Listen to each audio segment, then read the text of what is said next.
अगर आपको अपने कंधों में दर्द महसूस होता है जब भी आप अपने हाथ को शोल्डर के लेवल से ऊपर उठाते हैं, या फिर बैडमिंटन, क्रिकेट जैसे स्पोर्ट्स खेलते समय आपको कंधों में दर्द होता है, तो ये वीडियो आपके लिए है। इस वीडियो में मैं आपको बताऊंगा कि कैसे टेस्ट करेंगे कि ये जो कंधे का दर्द है, क्या ये इम्पिंजमेंट की वजह से हो रहा है, और अगर हाँ तो इसे कैसे ट्रीट कर सकते हैं। तो पहले समझ लेते हैं कि ये शोल्डर में जो इम्पिंजमेंट होता है वो कैसे होता है।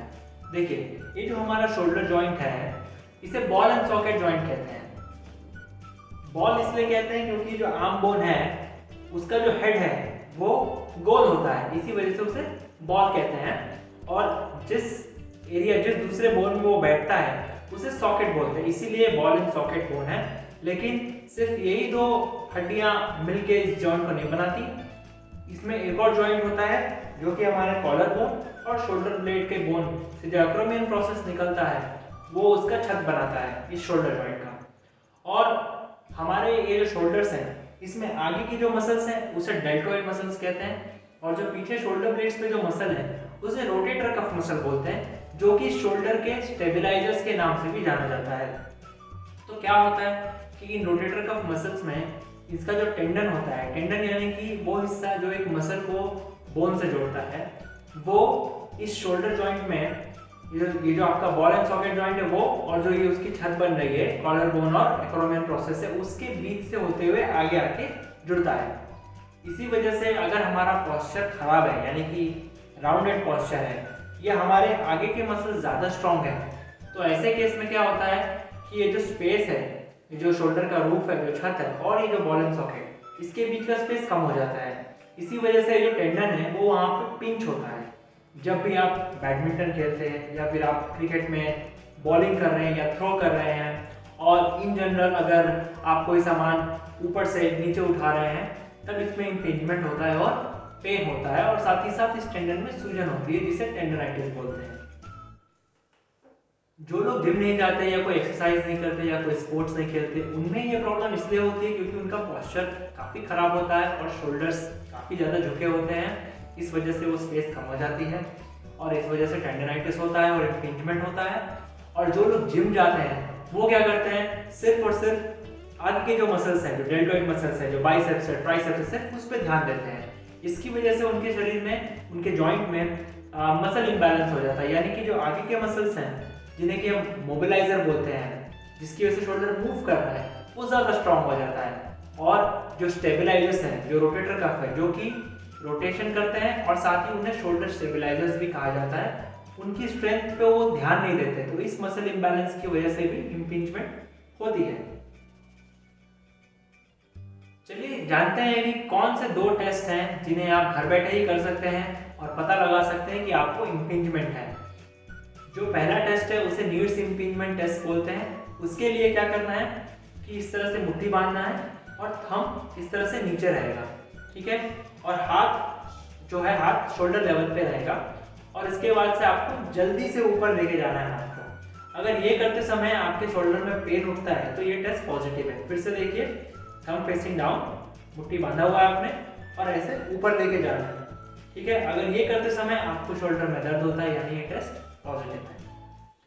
जो दूसरा टेस्ट है उसे हॉकिंग कैनेडीज टेस्ट बोलते हैं। उसे करने के लिए जो अफेक्टेड साइड है, जिसमें पेन है, उस हाथ को इस तरह से ऊपर ले लें कि हाथ शोल्डर लेवल पर है और एल्बो 90 डिग्री पे बेंट है। फिर जिस हाथ में कोई तकलीफ नहीं है उस हाथ को इस तरह से फोरआर्म पे रखना है और हाथ को अंदर की तरफ पुश करके मोड़ना है। ऐसा करते समय अगर आपको पेन हो रहा है तो ये टेस्ट पॉजिटिव है। ये हो गया फर्स्ट लेवल। सेकेंड लेवल के लिए हाथ को थोड़ा और आगे ले आइए और फिर से उसको दोहराइए। अगर ये दोनों मूवमेंट करते समय आपके शोल्डर में वही पेन उठता है जो कि आपको आपके स्पोर्ट्स खेलते समय या फिर कोई सामान ऊपर से नीचे उतारते समय, या फिर ये वही पेन है जो आपको सता रहा है, तो फिर ये टेस्ट पॉजिटिव है। टेस्ट पॉजिटिव होने का मतलब है कि आपको इम्पिंजमेंट का ही प्रॉब्लम है। तो चलिए फिर कुछ ऐसे सिंपल एक्सरसाइजेस करते हैं जिससे करके आप इस प्रॉब्लम को घर बैठे ही ठीक कर सकते हैं। इस एक्सरसाइज को A, T और B बोलते हैं। इसे करने के लिए आपको अपने पेट पर इस तरह से लेटना है, शोल्डर को रिट्रैक्ट करके रखना है और जो फोरहेड है वो जमीन से लगा के रखना है कुछ इस तरह से। फर्स्ट पोजीशन जो है वो ए है। इसे करने के लिए मुट्ठी बांधकर थंब को सीलिंग की तरफ रखें और हाथ को इस तरह से ऊपर और नीचे लेके जाना है। याद रखें जो शोल्डर है वो नीचे नहीं होना चाहिए, वो रिट्रैक्टेड होना चाहिए। एल्बो स्ट्रेट रखें और इस तरह से आपको 10 से 15 बार ऊपर नीचे करना है। सेकंड पोजीशन है टी। उसे करने के लिए हाथों को शोल्डर लेवल पे रखें और ऊपर और नीचे 10 से 15 बार। और थर्ड पोजीशन है बी।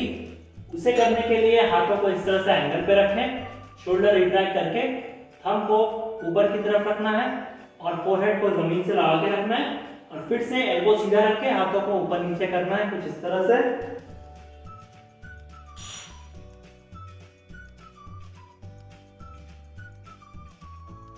10 से 15 बार तीनों लेवल को रिपीट करना है। अगली एक्सरसाइज एक्सटर्नल रोटेशन एक्सरसाइज है, जो अगेन रोटेटर कफ की स्ट्रेंथनिंग के लिए है। इसे करने के लिए मैं एक लूप बैंड का इस्तेमाल कर रहा हूँ और उसे अपने रिस्ट में इस तरह से पहन के अपने शोल्डर्स को रिट्रैक्टेड रखें और हाथों को इस तरह से खोलना है और वापस जाना है, खोलना है और वापस जाना है। याद रखें कि इसे ऐसे ना करें, ये गलत है। इससे आप डेल्टॉइड के ऊपर ज्यादा प्रेशर डाल रहे हो, वो हमें नहीं करना है। ठीक है, एल्बो को इस तरह से जोड़ के रखें अपने शरीर से और रिस्ट को इस तरह से ओपन करें जितना हो सकता है और क्लोज करें। 1 2 3।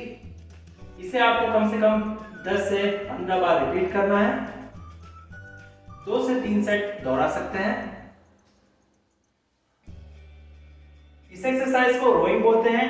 इसे करने के लिए मैं एक ट्यूब बैंड का इस्तेमाल कर रहा हूं। इसे मैंने इस तरह से यहाँ फंसा दिया है और उसके बाद बैक को जितना हो सके सीधा रखें, शोल्डर को राउंडेड नहीं रखना है, उसे रिट्रैक्टेड रखना है। दोनों हाथों में बैक को इस तरह से पकड़कर उसे पुल करना है और रिलैक्स करना है। पुल और रिलैक्स, पुल और रिलैक्स। जितना हो सके स्क्वीज करिए, जो आपके शोल्डर ब्लेड्स हैं उसे स्पाइन की तरफ स्क्वीज करिए और रिलैक्स करिए। एल्बो को शरीर के साथ लगा के रखिए, उसे दूर मत रखिए। ठीक है, एल्बो को अपने शरीर से लगा के रखिए। 10 से 15 बार रिपीट करना है। ये जो एक्सरसाइज है वो रोटेटर कफ मसल्स की बॉल रोलिंग यानी सेल्फ मसाजिंग टेक्निक है। इसके लिए मैं इस बॉल का इस्तेमाल कर रहा हूँ, आप चाहे तो टेनिस बॉल का भी इस्तेमाल कर सकते हैं। इसे करने के लिए आपको क्या करना है, ये जो रोटेटर कफ मसल है उसके पास इस बॉल को इस तरह से रख देना है। वहां तक पहुंचने के लिए क्या करना है, ये जो आपका आर्मपिट है उससे 3-4 इंच नीचे या हो सकता है 2-3 इंच नीचे उस बॉल को इस तरह से रख दें और बॉल को दूसरे हाथ से इस तरह से पकड़ के रखना है और आगे पीछे या ऊपर नीचे होकर आपको एक पेनफुल स्पॉट मिलेगा। उस स्पॉट पे जैसे ही आप पहुंचेंगे तो जो दर्द है वो वहां से शुरू होते हुए आपके कंधों तक आ सकता है या हो सकता है और नीचे कोहनी तक भी जाए। वहां पहुंचने के बाद आपको अपने हाथ को इस तरह से आगे पीछे रोटेट करना है। ये एक पेनफुल प्रोसेस है लेकिन बहुत इफेक्टिव है। शुरुआत में इसे सिर्फ 20 से 30 सेकंड करें और धीरे धीरे 1 मिनट तक इसे रिपीट करें। इस एक्सरसाइज को करने के लिए आपको अपने बैक पर लेट जाना है और अगर मान लेते हैं कि राइट शोल्डर में पेन है तो राइट की तरफ इस तरह से करवट ले लें और जो राइट एल्बो है वो शोल्डर के लेवल पर आएगा और दूसरे हाथ को फोरआर्म पे रखकर इस तरह से पुश करना है और जितना हो सके उसे फ्लोर की तरफ धक्का देना है। आधा मिनट होल्ड करना है और 3 बार रिपीट करना है। याद रखें इसे ज्यादा जोर से पुश ना करें, इससे आपकी तकलीफ बढ़ सकती है। हम इस एक्सरसाइज से जो रोटेटर कफ है उसको स्ट्रेच करने की कोशिश कर रहे हैं, इसी वजह से धीरे धीरे करिए। 30 सेकंड के लिए होल्ड करना, इसीलिए जहां पे डिस्कम्फर्ट लगे वहीं तक होल्ड करें, उसको पेन रेंज में पुश मत करिए। ठीक है, तो देखिए हाथ को इस तरह से रखकर दूसरे हाथ से पुश करना है, आधा मिनट होल्ड करना है 3 बार रिपीट करना है। इस एक्सरसाइज को चेस्ट मसल की स्ट्रेचिंग बोलते हैं। इसे करने के लिए आपको क्या करना है, अगर राइट साइड के शोल्डर में पेन है तो राइट साइड के चेस्ट मसल को हम इस तरह से स्ट्रेच करेंगे, राइट एल्बो को शोल्डर लेवल पे रख लेंगे और राइट पैर को आगे ले लेंगे और लेफ्ट हैंड को इस तरह से पीछे। उसके बाद अपना वजन राइट पैर पे डालते हुए आगे जाएंगे और इस पोजीशन में आते ही आपको स्ट्रेच फील होगा। जब खिंचाव महसूस हो तो आधा मिनट यानी 30 सेकंड उसे होल्ड करें और 3 बार रिपीट करें। आप चाहें तो दूसरे चेस्ट मसल को भी स्ट्रेच कर सकते हैं, क्योंकि ओवरऑल अगर आपका पोस्चर राउंडेड है यानी कि इस तरह से झुका हुआ है तो ये आपको हेल्प करेगा। जरूरी नहीं है कि प्रॉब्लम राइट में है तो सिर्फ राइट को ही करें, पोस्चर करेक्शन के लिए भी आप इस एक्सरसाइज को दोनों साइड के लिए यूज कर सकते हैं। जल्द ही इन एक्सरसाइजेस को शुरू करें और अपनी प्रॉब्लम से छुटकारा पाएं। और प्लीज चैनल को सब्सक्राइब करें और जितना हो सके इन वीडियोस को अपने फ्रेंड्स और फैमिली मेंबर्स के साथ शेयर करें, क्योंकि अगर उनमें से किसी भी एक मेंबर की आप हेल्प कर पाएं तो मेरे इस वीडियो को बनाने का मकसद पूरा होगा और मुझे और मोटिवेशन मिलेगा। और कमेंट करिए कि अगर आपको कोई और तकलीफ है तो मैं आपकी मदद करना चाहूंगा।